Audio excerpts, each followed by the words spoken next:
Hey there, Nick Lee here from Pragmatic Works, coming at you again with another video all about Power BI. And this time, what we're trying to do is completely dynamically looking up previous value based on dates.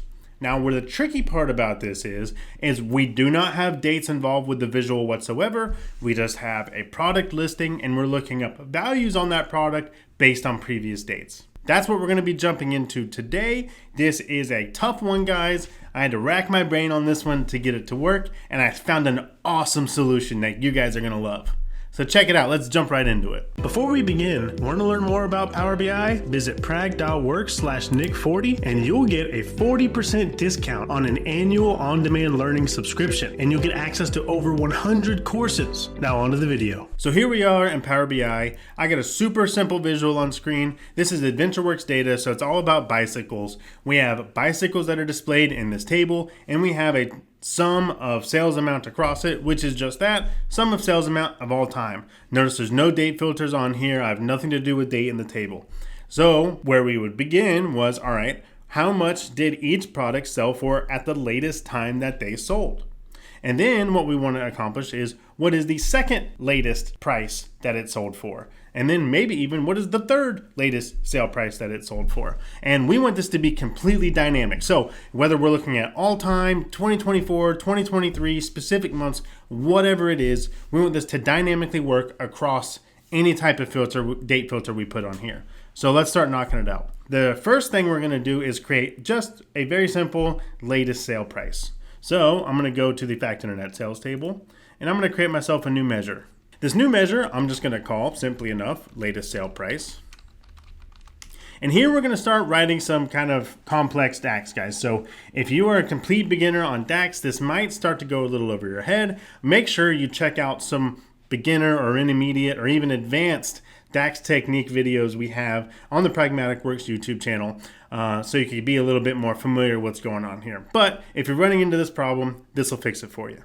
To calculate the latest sale price, we're going to first start off with the good old handy dandy calculate function, because we're going to modify the filter context. Now this one's simple. So what we're going to do is we are going to sum over the sales amount. Very simple. And we're going to add a filter on this. We want to say where this date is the latest sale date that happened. Simple enough.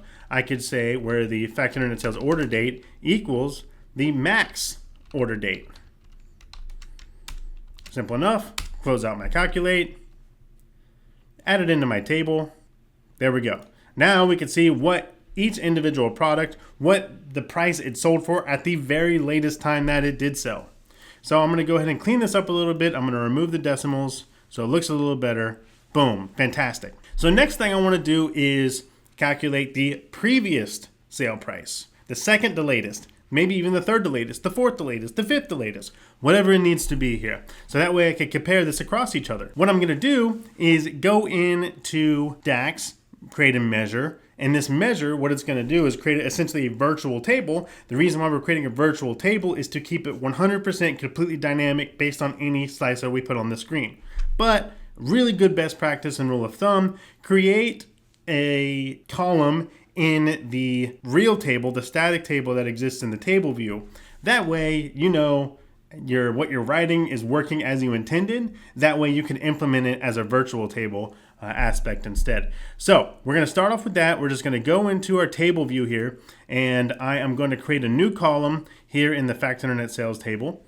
So I'm going to right click on Fact Internet Sales, create a new column, and what I'm trying to do is create a rank essentially of highest sale date descending. This is going to give me a rank of 1 for the latest date, rank of 2 for the second latest, rank of 3 for the third latest, so on and so forth until we run out of dates. So you can see currently I already have a filter on screen, filtered on one specific bicycle. This just makes it way easier for us to look at this and make sure it works correctly.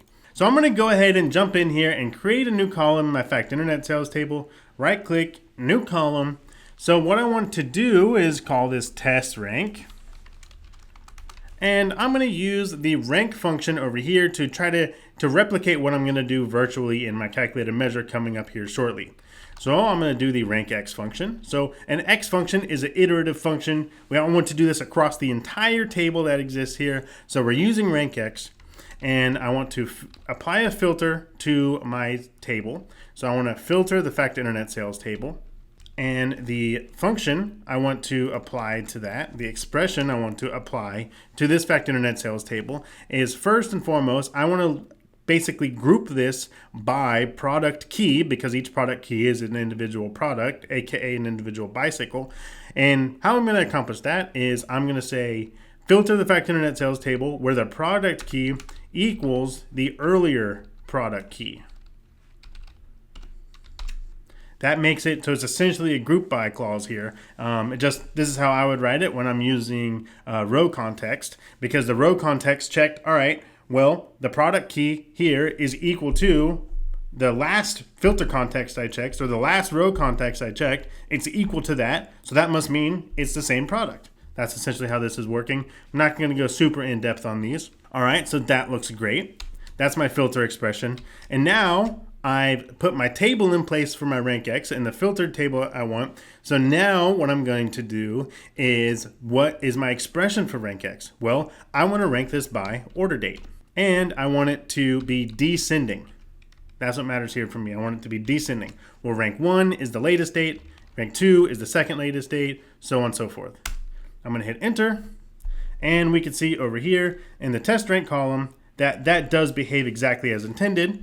Because if we have it sorted, we could look down the order date and see that these dates are descending just like we planned. So that's perfect. My latest date is 1, second latest is 2. I could check a different product number. So instead of 591, I'm going to check product number 592, making sure this is working as intended. Yep, it's working exactly as intended. So, important part here, we're not going to use this in our calculation. We just wanted to make sure our context was set up correctly. Therefore, we could keep it completely dynamic in a virtual table. So we're not going to use test rank in our final product. In fact, because we're not going to use it, I know I'm not going to use it, I'm going to go ahead and delete this column because I know it works. So I'm going to use this same exact context that we just did, apply it to a virtual table. So I'm going to go back to my report view. And in my report view, I'm going to apply that to a virtual table across here. So I'm going to right-click fact internet sales, select new measure, and I'm going to call this the second latest sale price. The second latest sale price. So I'm going to start this off very similar to the last one. I'm going to use the calculate function. I am going to sum the sales amount, and then I am going to start applying some filters here. So the first filter I'm going to apply is I want to actually add a column to my table. So just like we did in the table view, I need to add a column to this table, but instead of statically, I'm making it virtually so it stays dynamic. So I'm going to use the add columns function. I'm going to add columns to the table of fact internet sales. I'm going to call it date rank because I need to name my column here. Remember we called it test rank before? I'm going to call this one date rank. So that's what we're doing. And the expression on this add column, I'm going to do exactly the same code that we wrote for the calculated column. So here it is, RANKX, because we want to do a rank iterative rank function over the table. What table? The filtered table of fact internet sales, where the product key equals the earlier product key. Looks great, filter expression's done. And remember, I want to rank it by order date, descending. Looks awesome, guys, awesome. This is going fantastic. All right, so my table is set up. I have my table staged for my filter. Now I just need to add the filter expression that I'm applying to this calculation. And the filter expression I'm applying to this calculation is simply where my date rank column that I just added equals 2. Now I tie up my parentheses because remember 2 is my second latest. Hit enter. Add this second latest sale price. Clean it up. And now we see this sale price is different. I could actually see all these different sale prices from before. Looks like the last time each one of these products were sold was cheaper. Remember, this is just example data. Don't take it with a grain of salt. You know, this is just example data, so everything's cheaper here. It's all made up dummy stuff. But anyways, we could see that. Then we could even apply this at any level we want to. We could look at the third latest sale price. if I wanted to. So all I have to do is change the name to third latest sale price where the date rank equals 3. And there you go. Well, maybe I want to look at the last 3 rolling, the latest 3 sales together. How much did that give us? So that's the third latest. I want to look at the latest 3. What I could do is new measure, paste it. I'm going to call it the last 3 sale prices where the date rank is less than or equal to 3. Add this to our table and make it 0 decimal, and now it kind of sums all those up together. So this way, utilizing this rank function as we did gives us a lot more versatility. All right, guys, we just made an awesome solution for being able to see previous sale prices or previous values based on date without ever having to use date in our table itself. If we had date in the table itself, we could do something as simple like a visual calculation and just return the previous value. Or, manipulate the filter context in the visual calculation to accomplish that. But in this case, we don't even need to do that. We could do it all in calculated measures. It's going to stay completely dynamic whether or not you have any filters on screen, and it is a great solution. So it's really, really cool. I'm proud of this one, guys. So if you enjoyed the video, come back for more. I'm going to be bringing them to you. Power BI, I love it so much, and I'm sure you guys love it too. I hope to see you again soon. Nick Lee, Pragmatic Works, out.